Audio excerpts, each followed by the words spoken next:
নমস্কার বন্ধুরা, আপনারা সবাই কেমন আছেন? আশা করি ভালো রয়েছেন। আজকে সরস্বতী পুজোর ব্লগ নিয়ে চলে আসলাম। অবশেষে চাঁদনিগুলো সাজানো দেখছেন এবং সরস্বতী মাকে আমরা বরণ করে নিয়ে যাচ্ছি আমাদের পূজা মণ্ডপে। চলুন দেখা যাক কি কি হয় আমাদের পূজা মণ্ডপে, একদম A to Z পর্যন্ত। আমাদের ছেলেগুলো কত আনন্দ করতেছে, আমাদের ছোট বাচ্চাগুলো অনেক সুন্দরভাবে প্যান্ডেলটি সাজিয়েছে এবার।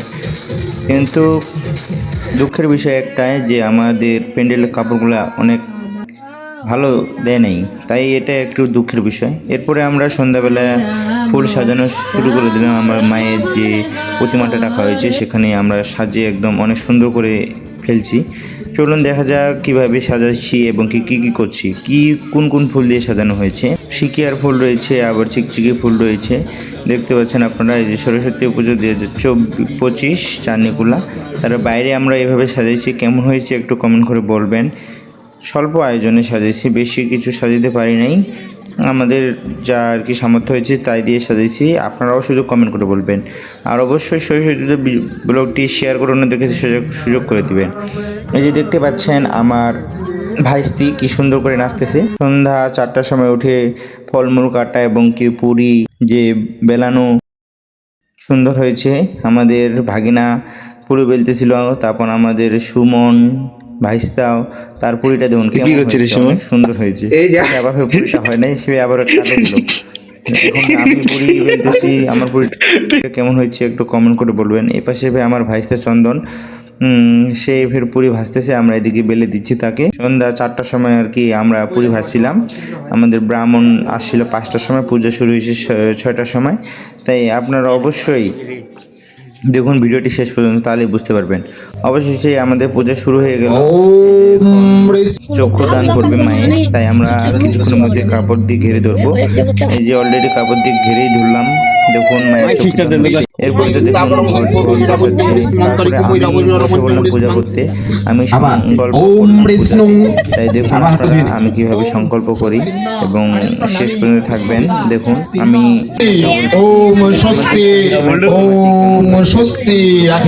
এরপরে সংকল্প করতে করতে সবকিছু প্রসাদে নিবেদন করলাম, ঘট স্থাপন করলাম মন্ত্রদ্বয়। ব্রাহ্মণ বলতেছিল মন্ত্র, আমি সেটি পাঠ করে ব্রাহ্মণের সাথে সাথে আমাদের সংকল্প আর কি যেভাবে করে সেভাবে আমি আর কি করতেছিলাম। আপনারা অবশ্যই পূজার ব্লগটি শেষ পর্যন্ত দেখবেন। আমাদের পূজার দ্বিতীয় ব্লগটি দেখার জন্য পেজটি ফলো করে পাশে থাকবেন। আমাদের দ্বিতীয় ব্লগটি হচ্ছে বিসর্জনের ব্লগ থাকবে, সেই ব্লগটি অনেক সুন্দর। এই যে আমরা সকলেই পূজা করার জন্য রেডি হয়ে গেছি। এরপরে আমি পূজার সংকল্প শেষে মায়ে কি আমি চানি এবং কি ধূপ দেখাচ্ছিলাম।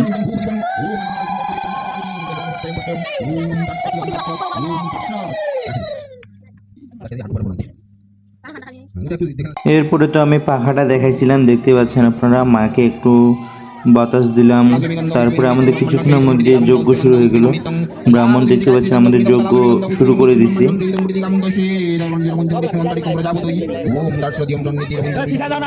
পূজা শেষে সবাই পূজা করতে বসে পড়লো। আমার সংকল্প শেষে সবাই ফুল বেলের পাতা নিয়ে নিছে মায়ের চরণে দেওয়ার জন্য। এরপরে আমাদের কাজল ফোঁটা দিচ্ছি আমরা সবাই মিলে, যে আমার ভাই দিচ্ছে শ্যামল ভাই। এখন কিছুক্ষণের মধ্যে আমিও ফোঁটা দিব।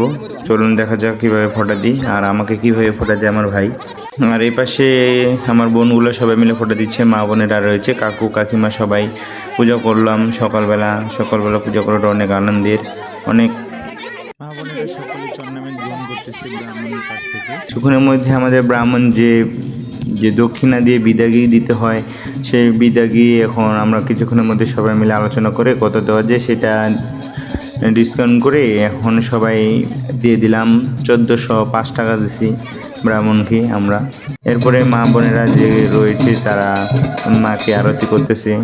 এরপরে আমাদের প্রসাদ বিতরণ শুরু হয়ে যাবে কিছুক্ষণের মধ্যেই। দেখতে পাচ্ছেন আমাদের সব কিছু ফলমূল প্রসাদ রেডি রয়েছে, পুরি রয়েছে, খুরমা রয়েছে। ব্লগটি কেমন হয়েছে একটু হলে কমেন্ট করে বলবেন। যদি ভালো লাগে অবশ্যই শেয়ার করে অন্যদেরকে দেখার সুযোগ করে দিবেন। এরপরে আমরা সবাই মিলে পূজার শেষে সবাই একটু আনন্দ করলাম, ছবি তুললাম, ফটোশ্যুট করলাম। সবাই তো আনন্দ খুশি, হাসতেছে অনেক, সবাই খুশিতে মাতোয়ারা। মা বোনেরা আবার ফের প্লেট আর বাটি নিয়ে দাঁড়িয়ে রয়েছে প্রসাদ নেওয়ার জন্য। আমরা তাই কিছুক্ষণের মধ্যে প্রসাদ দিব, সমস্যা নেই। আর এই পাশে ছোট ছেলেগুলো তার আনন্দের মুখ ফুটেছে, তারা কি সুন্দর করে নাচতেছে। এই পাশে ফের আবার দিদিগুলো বোনগুলো রয়েছে, তারাও নাচতেছে অনেক সুন্দরভাবে। তাদের নাচটা কেমন হয়েছে অবশ্যই একটু কমেন্ট করে বলবেন।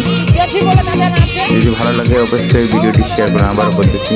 এরপরে আমরা আর কি ছেলেগুলো সবাই মিলে দাদাদের সাথে, ভাগিনার সাথে, ছোটো ভাই ভাইসাগুলোর সাথে ফটোশপ করলাম আর কি, ছবি তুললাম, তার সাথে ভিডিও করলাম। এরপরে পূজা শেষে সব কিছু শেষে এরপর আমাদের পিসি রয়েছে, একমাত্র পিসি, সে কিন্তু মুক্তিযোদ্ধা, সে আমাকে চাঁদা দিল। এরপরে আমরা চলে যাচ্ছি আমাদের। আমি কোথায় যাচ্ছি? আমরা কোথায় যাচ্ছি? কবি আনতে। চলো আমরা কবি আনতে যাব এখন। আপনারা সকলের নিমন্ত্রণ রইল আমাদের প্রসাদ খাওয়ার জন্য।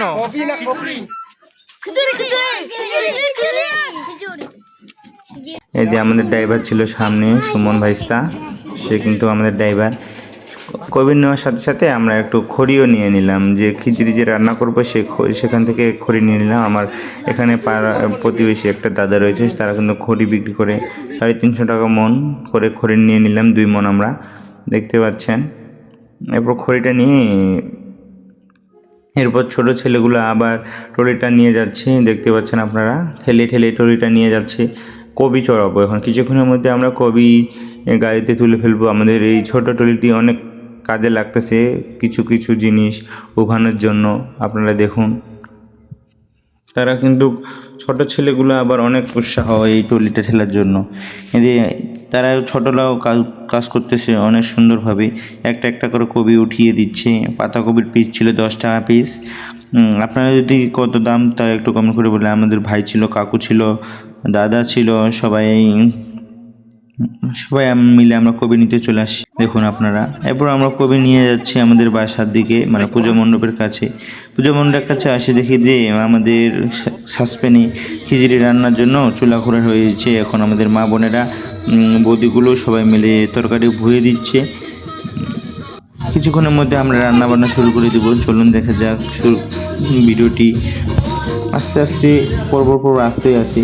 এই যে কাকু, আমার কাকু এই যে খিচুড়ি রান্না করতে সেই পারে। কাকুকে খিচুড়ি রান্নার জন্য কেউ যদি নিতে চান অবশ্যই যোগাযোগ করবেন। সেই স্বাদ আমাদের খিচুড়ি, কাকু যদি রান্না করে সেই স্বাদ হয়। তারপরে ফুলকপি আমরা খিচুড়িতে দিয়ে দিলাম। মুসুর ডাল দেখতে পাচ্ছেন, মুগ ডাল বা মুসুর ডাল বলে। তারপরে বাদাম দিয়ে দিচ্ছি আমরা খিচুড়িতে।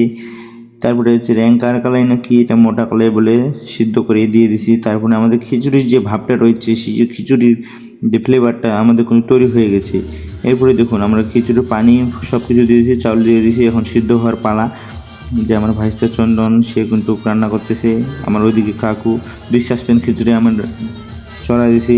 আর অবশ্যই খিচুড়িটা আমাদের অনেক স্বাদ হয়েছিল। খিচুড়িটা স্বাদ হওয়ার পর মানুষজন খাইতেই পারে নাই, কারণ অনেকটা খিচুড়ি বাঁচে গেছে। দেখুন খিচুড়ি ফ্লেভারটা কেমন হয়েছে, অনেক সুস্বাদু, আপনার দেখেই খাইতে মন চাচ্ছে। কিন্তু এরপরে আমিও একটু খিচুড়িটা রান্না করলাম যে কেমন হচ্ছে। আমি একটু নাড়াচাড়া দিলাম, তাই